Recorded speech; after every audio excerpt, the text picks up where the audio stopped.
Itsura ngayon ni Miguel Tan Felix, agaw atensyon. Sa mundo ng showbiz, hindi maiwasan na masubaybayan ng publiko ang paglaki at pagbabago ng mga batang artista. Mula sa pagiging child star hanggang sa pagiging ganap na leading man. Marami ang dumadaan sa malaking transformation na talaga namang ikinagugulat ng netizens. Isa na nga sa mga halimbawa nito ay si Miguel Tan Felix. Nagsimula ang showbiz career ni Miguel noong 2004 sa edad na 5 bilang contestant sa Starstruck Kids ng GMA Network, kung saan nakuha niya ang titulong First Prince.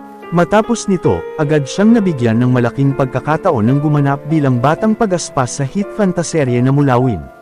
Dito pa lang ay napansin na ang kanyang talento sa pag-arte. Habang lumalaki, unti-unti siyang naging teen star at naging bahagi ng ilang youth-oriented shows at dramas.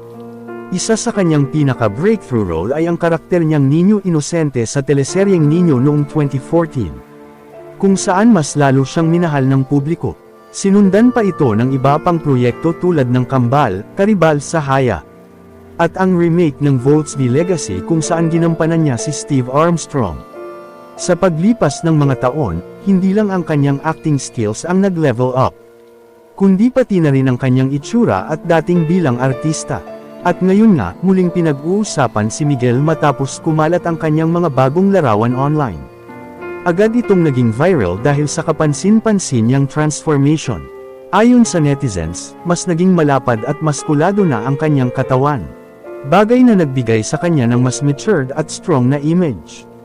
Hindi na siya ang dating boyish na teen star, ngayon ay ganap na siyang hunk na agaw pansin.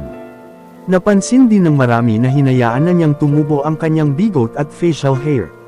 Para sa ilan, mas bumagay ito sa kanya dahil mas lumabas ang kanyang masculine features. Tulad ng kanyang jawline at overall aura. Ayon sa ilang netizens, mas lalo raw siyang gamwapo ngayon at may dark and handsome na appeal. May mga nagsabi rin na mas naging lalaking lalaki ang kanyang dating kumpara noon. May ilan pang nagkumpara sa kanya sa veteranong aktor na si Richard Gomez. Dahil sa kanyang tindig at karisma, lalo na kung mas matangkad pa umano siya. May mga komento rin na nagsasabing mas bagay sa kanya ang may balbas dahil nagbibigay ito ng mas matapang na aura. At may nagsabi pa na parang mafia boss ang kanyang dating.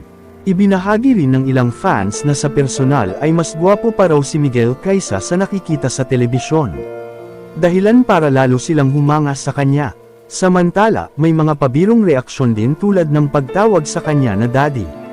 At paghanga sa kanyang bagong image bilang mas mature na lalaki. Sa kabuuan, malinaw na malaki na ang ipinagbago ni Miguel mula sa isang child actor hanggang sa pagiging isang ganap na leading man. Sa ngayon, inaabangan ng marami kung ano pa ang susunod niyang proyekto. Lalo na't mas handa na siyang gumanap sa mas mature at challenging roles.